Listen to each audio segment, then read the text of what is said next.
Hello and welcome back to another YouTube video. Today I'm joined by Ben Barker, someone who I'm lucky enough, who I'd consider a friend now. Ben, how are you? Yeah, I'm doing really well. Justin, how have you been? Yeah, fine. Thank you very much, and thanks for coming on. Ben, I think we met maybe a year ago. Tell me if Yeah, I I'm think wrong, so. but over social media. When I say met, we've actually only met the once, and that was mid last year when I came up to have a look at one of your projects. But Ben here is an aspiring, landlord and property investor. He's someone that I look up to because Ben is in front of me in terms of investments. He's currently got 3 properties, 2 of which are buy to lets, and you're continually looking to grow your portfolio. So I thought it'd be great to bring you on here, ask you a few questions that perhaps newer investors might be interested in learning. So as I say, thanks for coming on. We'll get straight into it, but that's to give you a bit of a background on Ben.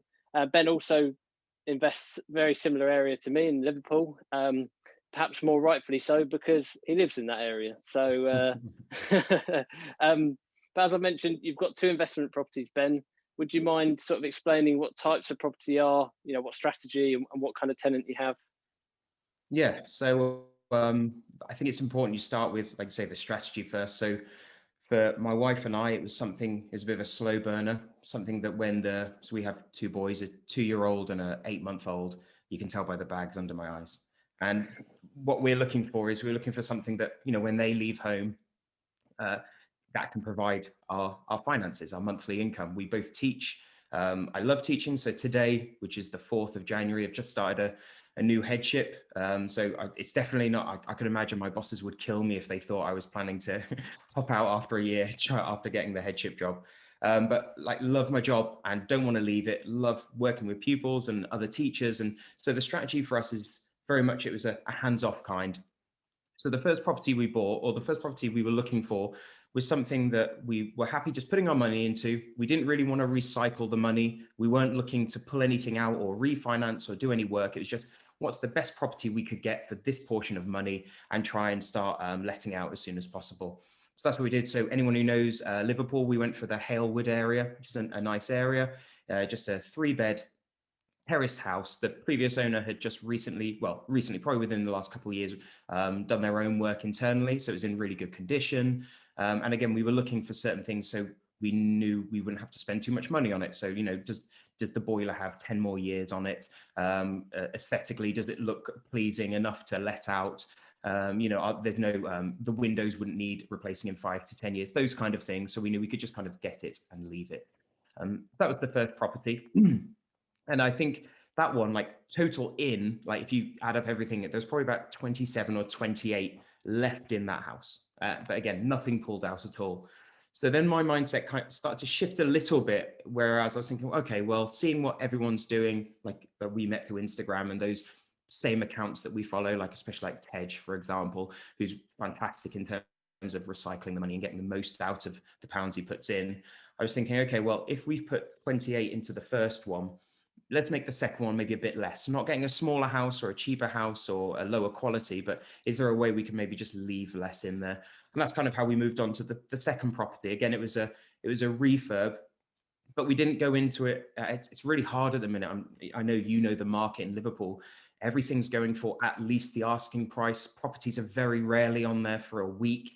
It feels like it's like a bit of a bubble at the minute, like everything's a bit too good to be true for sellers. And it's really hard to find any kind of deal that stacks up for our end of the bargain, as it were. So this second house was just, it needed everything doing to it, but nothing structural. We didn't remodel, we didn't move any walls. It was just new kitchen, new bathroom, new boiler, new central heating, all those things we can kind of just plug and play really and go with it. So that's what we did with the second one. And that was in an area called Speak. Again, people who know Liverpool will know the area. And we got that one for about 70, put some money into it. And again, it let really quickly. There's loads of people looking for certain houses that have, off-road parking and gardens. They're massive. If you can get a house with those, you're really you're on the good side of the line, really. So yeah, that's the strategy. Just not trying to recycle all our money, even though I can see the benefits. For me, wanting to stay in my job, that's not one of them. I don't have the time to put into it. I don't really want to just give it to someone to kind of fix up, because again, I like doing bits of that myself. But yeah, that's kind of the strategy we went with our first two. Yeah, brilliant. Like really brilliant. Two great houses, you know, both fairly hands off, being that they're single lets. I mean, there's so much to unpick from what you said there. Just quickly wanted to mention, I love how you breezed over that second one as a plug and play quick project. I mean, that's because I don't do the work. If someone else does it, it's nice. It's easy. Yeah, because that to most people was a complete refurb and gut job. So no, well played on that. I think it's a really brilliant project, and we'll come back to that one in a second. Sure. So going back to the Halewood one, the first property. So as you mentioned, you bought it more or less ready to go. Do you mind sharing what you paid for it, and is it a 2-bed? Is it a 3-bed? Yeah, so that was a 3-bed, but like quite a lot of properties in Liverpool, and I'm sure across the country, two good bedrooms and definitely a box bedroom. So you couldn't multiple occupancy it and give it to 3 professionals. It definitely wouldn't work. So you're looking for either like a couple and a child who could just use, again, 2 of the rooms, and that third room is just an office or a box room, or 2 separate people, you know, who are just going to use those 2 rooms. So that one was, I think that was paid for, that was 90, that one went for. I definitely, after reading, I think it's called Never Split the Difference. I'm not sure if you've read that one. I think I've seen you posting about the book. I'm not too sure. But it's all this idea on starting really low. And I'm the worst at it because I think I just hate confrontation. It's weird as a teacher. I think if the estate agents were children, I think I'd be better. But it's that idea of you make your money, I think, or speaking with people, you really make your money on the purchase price of it. Like looking back at some of the deals, it's like, oh, if we'd have just asked for maybe $5,000 less and it wouldn't have been that bad, but it really would have helped everything else stack up, you know, from that point onwards. But yeah, definitely an eye opener in terms of that one. But yeah, 90 for the first property, 3-bed, 1 box room, terrace house. And you say you left 28,000 in. You're referring to the amount of money you left in, so about 28,000 pounds of money left into that project that in the future, if you want, you can refinance out, or for the time being, it's equity in that deal, essentially, isn't it?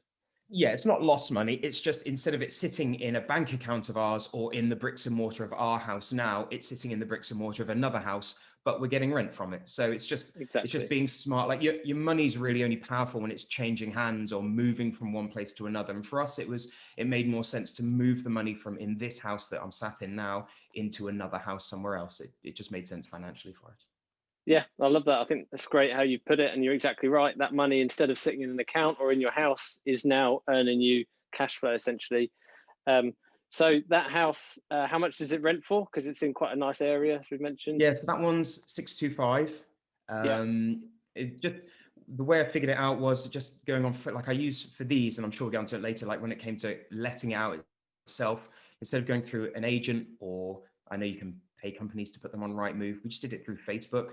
I think it'd be hard pressed to find another medium where more people access it and you can really target adverts and, you know, promotions and so on. So, and also all the vendors, as well as Rightmove, they're all on Facebook as well. You can see the main estate agents putting them on there, and really good functionality in Marketplace for zooming in and out of streets and seeing, you know, what prices are being asked for and so on. So 625 just seemed like a good healthy return for us, and it fit in with what else was being you know, let out in the area. Yeah, brilliant. And profit wise, is that the standard sort of single let margin? Is it about 250 to 300, would you say?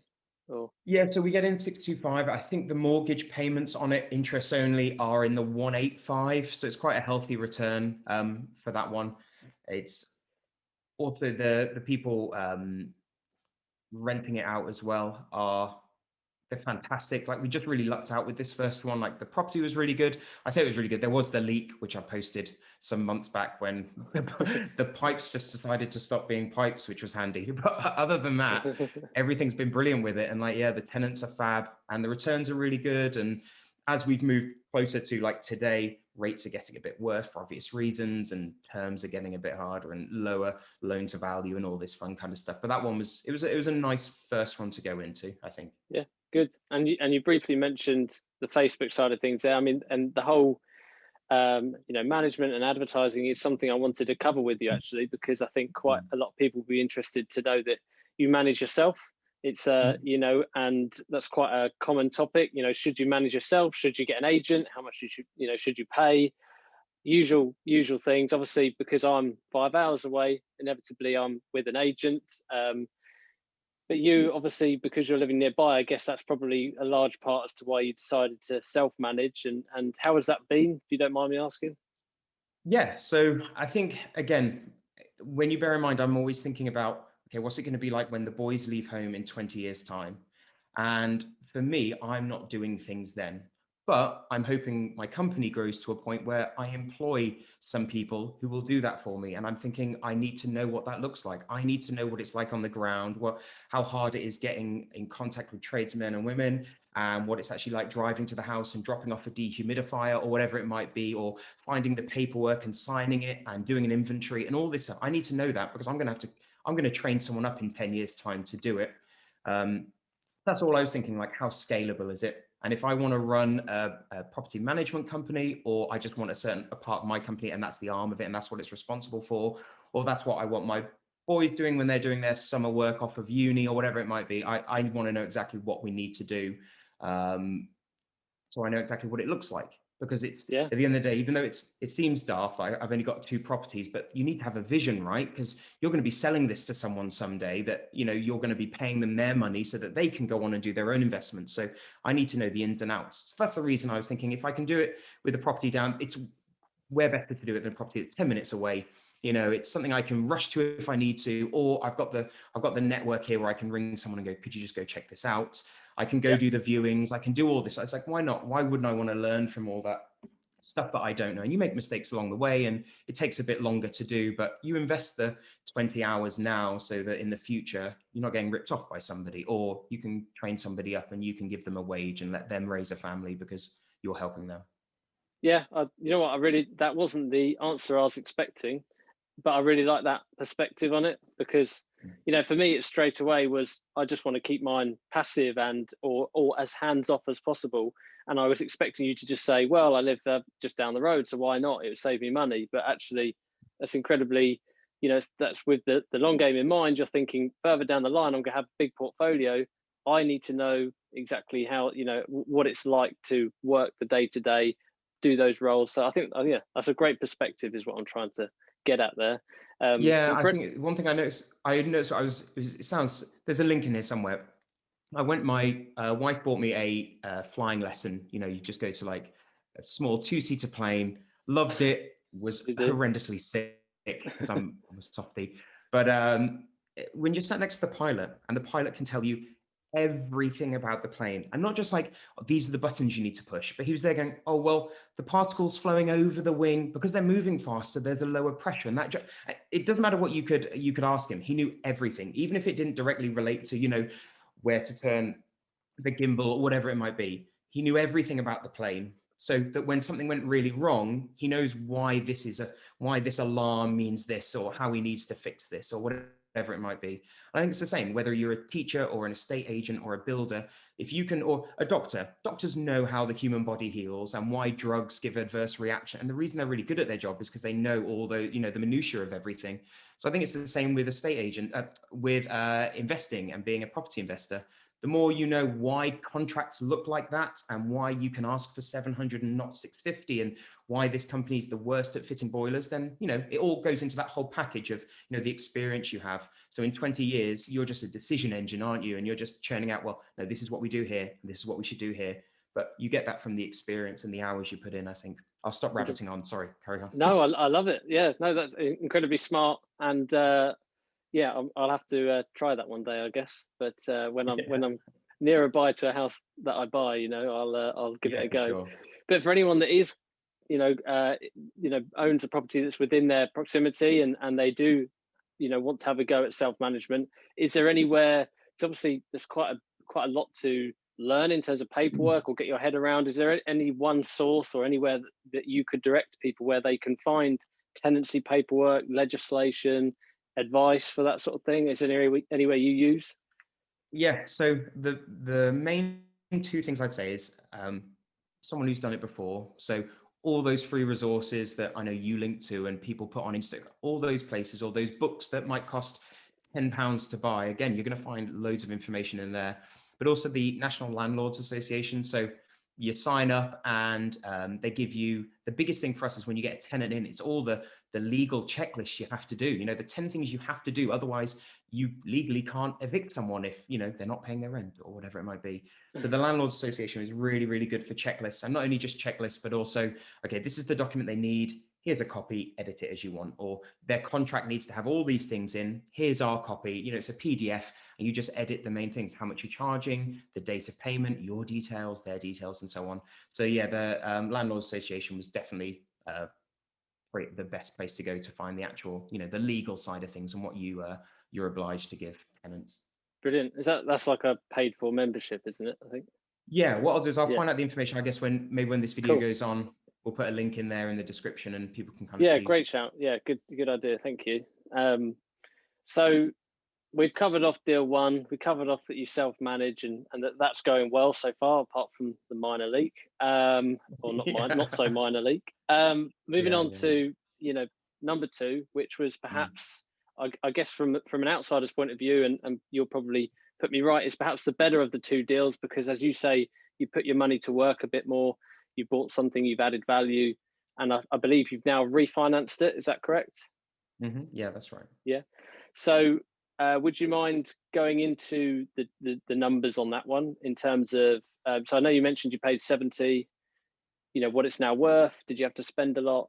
And yeah, so like we were saying before, the goal with this property is not to recycle all our money, because like I say, it's so hard, especially me, like I'd be really surprised if me in deal number two can somehow pull off an all money out deal or anything, but it's just incremental, this marginal gain. So we had about 28 left in the first one. So my sole goal is to have less than that amount in this one.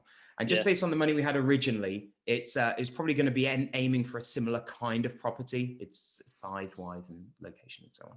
So yeah, we paid 70 for it. And I worked with Cam. So a shout out to on Instagram, he's Northern Renovations. So Cam and I was just there to go, yeah, that's fine.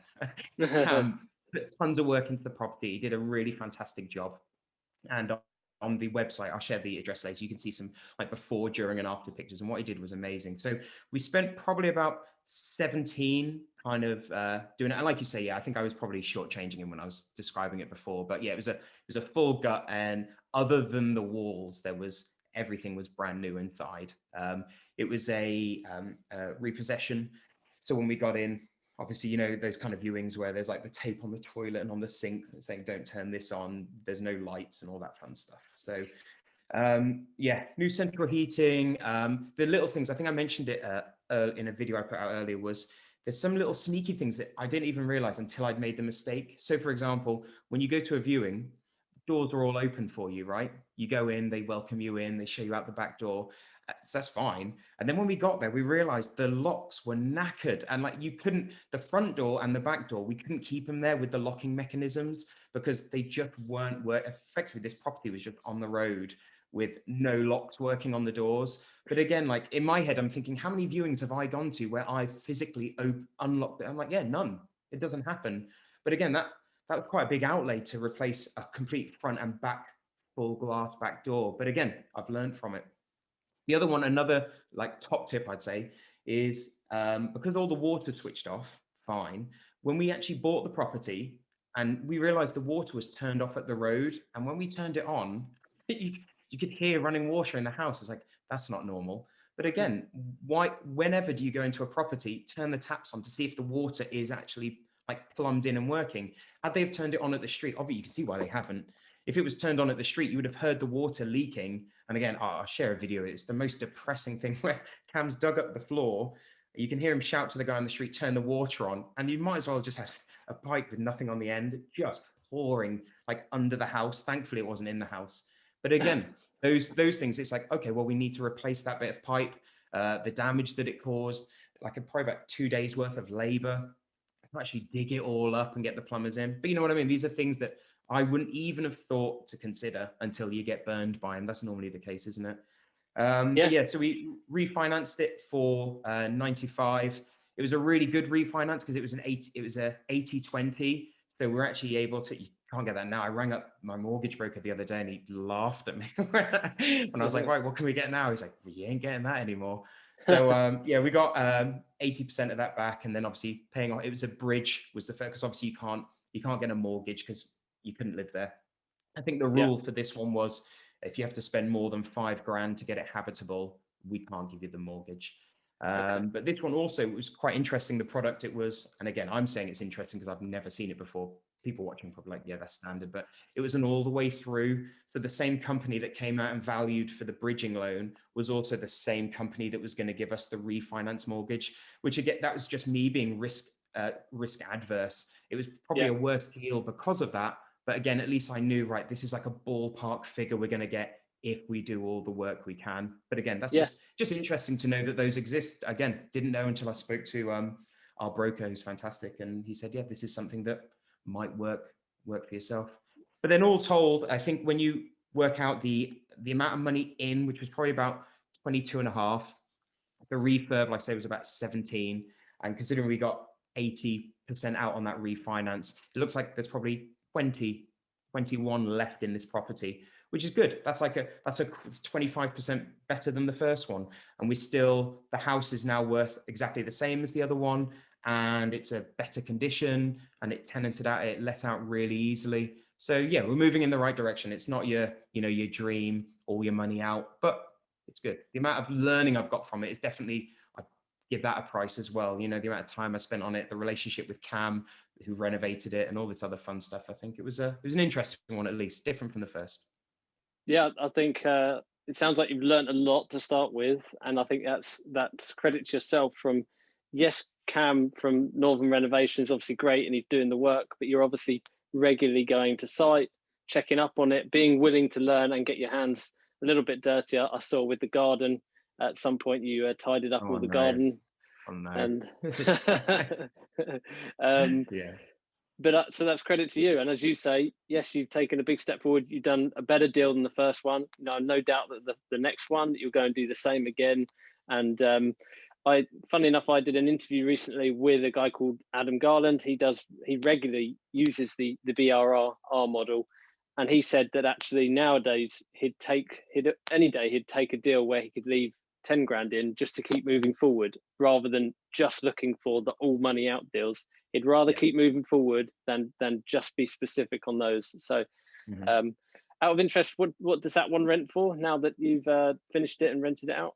Yeah, so that one is 600. So that's really good considering the area. No, so when I say the area, it makes it sound, but if you look at what similar properties are going for in the area, that's again it's a healthy return. The mortgage is more though, as you'd expect, because it happened. The refinance was, I think it was like after lockdown 1 when it happened. So there's the lenders are probably less likely, you get worse rates for it, or there's less products out there that suit landlords or refinancing properties and so on. So the mortgage, instead of being like 180, which the first one was, this one's probably about, I think maybe about 210, 220. So yeah, it's a smaller margin there, but the property's in a better condition. So I'll hopefully have to spend less on it than I will the original one. So it's swings and roundabouts really. And partly probably because as you mentioned, it's on an 80% loan to value mortgage now, isn't it? So and that was a really valid point as well. I appreciate you bringing that up, because there are bridge to let products out there on the market, which you might pay slightly more for in terms of percentage, but if it gives you that security of going with the bridging loan that you need and then moving straight onto a buy to let mortgage product after, I'd take that any day for the security. And then of course you can refinance in the future and move yourself onto a better product as and when you're ready. So yeah, I think we will do that as well, because the valuation was lower than we thought. Like, they were little, because obviously you tell the person this is everything we're doing in the schedule of works, and they go, okay, if you do that and looking at the property, we think it's worth 90 or 95. But then as you're going through, you're like, oh, maybe we could actually, so we found a way we could add an ensuite in without really losing too much like bedroom room. So like, oh, that's going to get us more. And then we did the doors, and it's silly, but we're like, oh, they're brand new doors front and back. Okay, that's something we didn't have before. But then obviously, like I say, the climate you're in, and maybe those things don't add much. I think it's, again, this is maybe just me being naive. I think it's harder to add value because we're starting at quite a cheap property in the first place. It's not where you can easily, go above a room or extend out, or because it's like a terraced as well. And I think it's maybe a bit harder to add value to a 70 grand property than it is to a 300 grand property, using the same amount of money. I'm not too sure. That's what my hunch tells me. Okay, no, interesting. No, thank you. Now we've covered both those deals. As I say, two really good deals there. What's the plan going forward for 2021? Yeah. So I think so. You were saying like you see me as ahead of you, and I actually think I see it the other way around. I agree in terms of houses I own, but I look at like I've been looking at your YouTube channel and just how much quality you put out there. Like overselling, like under promise but oversell. And I'm going to spend more time just trying to share what I've done. I remember how hard it was to find good information, or I'm not saying it's not out there. It's just I found it hard to find. So I'm going to focus on maybe probably putting a bit more content out there. So there's a new YouTube channel, and this idea of, like Tej did it with his book, that idea of 0 to first deal. How much help can I give people there? I'm reading a book at the minute called Range. And the idea is sometimes when you get specialized in your own area, whether it's a doctor or a teacher or whatever, you become so focused that you're probably missing a solution that you maybe used to work in a state agency. If you and I just had a conversation, you could give me the solution that would solve 10 of my problems. But because I'm a teacher and I'm so focused on outcomes for GCSE, I never even consider how would an estate agent solve this problem with whatever. So I think that's important to try and share. So the first few videos I'm putting out are something that we use in education, like using Google and Drive and systems and autonomy, how that could be used for creating documents or saving time with tenants, or you get the idea. So I think it's just trying to help others. Obviously, love to invest more. So we've got one investor on board at the minute, but obviously looking for more and more properties. But again, not in a rush, more than happy with the current trajectory. So I think it's more just helping others, really, just leaving the ladder down behind and seeing who else can kind of join us for the ride, really. Brilliant. Couple of last quick ones, and then I'll let you get off. If you were starting out again, would you follow the same model? Would you go into HMOs? Would you do rent to rent? Are you happy with where you've gone, basically? Yeah, I think, and again, this is just me being risk adverse with everything. With a young family, starting a new job, I'm happy with the investments I have. I feel they're secure and solid, and a better use of that money than being in this house in the mortgage. I definitely think if I was to give that pocket of money to someone else, they could definitely get more returns from it. But that's because they have the experience, I think. I think the two properties we have, I think I've learned loads from them. I do like the idea of that refinance. I definitely think HMOs are fantastic. I think it's all good. The problem with me is I'm a starter. So if you said HMO to me, that's all I'm thinking about for the next week. And then someone else comes along. Have you seen those build to let scheme? I'm like, oh, flipping it. Yeah, let's look at that one now. Let's do so it. I definitely need to stay on a narrow course. I think I'm happy with them in general. Like I say, I'm in no rush to leave my job. If I was, I definitely would have done it different. If I wanted to get out a bit quicker, my way is not the way to do it. But for what I'm after, I think it's worked okay. I'd love to have a mentor just come on and critique them though, and just go, oh, by the way, this is how I would have done that differently. That might be something I do in this year as well, because I think you need to put some of that money aside to your own development, don't you? And just teaching, 100%. And it's no different. Why struggle on your own when you can just pay someone a couple £100 and have a couple hours of their time and just chew it all over. Yeah, completely agree with you. And actually that sort of mentorship talk there brings me on to the next question, and that is a question I don't actually know. Did you pay for education or before you started, or did you sort of read and learn online for free, or what route did you go down? Yeah, so I'm super stingy, which is why I think I need to change that a little bit. But yeah, the only things I've paid for were the Rob Dix book. Yeah. And it was just all podcasts, like on the commute. So I live in South Liverpool. I work in Warrington, now work in Manchester. So those commutes, I could normally get, an hour podcast a day. And it was all, like I said before, there's too many to mention, but I follow them all on Instagram. But yeah, it was mainly free podcasts, and Property Hub was obviously a huge one in terms of, because obviously Rob Dix built that as well. So mainly the free side of things. I also, you notice there's some people, I won't mention their names, there's some people who do a really good job marketing the sessions they put on. And then you have some people who just go, yeah, don't do that. It's a waste of money or whatever. So you kind of like, am I being mugged off here? Am I giving my money to someone who's not going to, so you end up just like, I just don't want to be burned by it. I think if you can go on Instagram and just you get to know people. Like I've messaged probably about 10 people, asked them just to come on like We Are Here and speak with us on YouTube. And they're like, yeah, fine, I'll do it for free, more than and it's like, okay, these are the people I need in my circle, even if it's remotely. These are the people I need to chat to once a week. Yeah, maybe we could add some of those people in the description, or I'm sure people who watch you have seen some of the videos you put out already. Brilliant. Yeah, no, thank you. I think that's worth doing. And last, but by no means least, because I want people to connect with you, and I think you've given out a lot of value. How can people get in touch with you? What have you? Where's best to find you? So best bet is on Instagram, and in my profile you'll see a little Linktree link that should take you to other places. So it's just Barker Property, and yeah, if you go there, go to the profile, subscribe to the YouTube. There's no videos on there, but there's going to be some really good content for 21. By the time this video goes out, I'm hoping to have a few on there. So Barker Property on Instagram is the best place, and more than happy to talk or hear some feedback from anyone. Brilliant. Yeah, please do connect with Ben. Lots of valuable content. And as a, obviously full-time worker, father of 2 and property investor, and being that it's 9:10 at night, I think I better let you go. Worry. So yeah, my wife and my kids and my cat will appreciate it. But it's been fun talking with you, Justin. I appreciate you giving us the time this evening just to have a talk about something different for us. No, thank you for coming on. I've been meaning to have you on for a while, and I've really enjoyed it. So thanks, Ben. That's all right. We'll do an in-person one in Liverpool shortly. Definitely. Speak to you soon. Cheers. Cheers.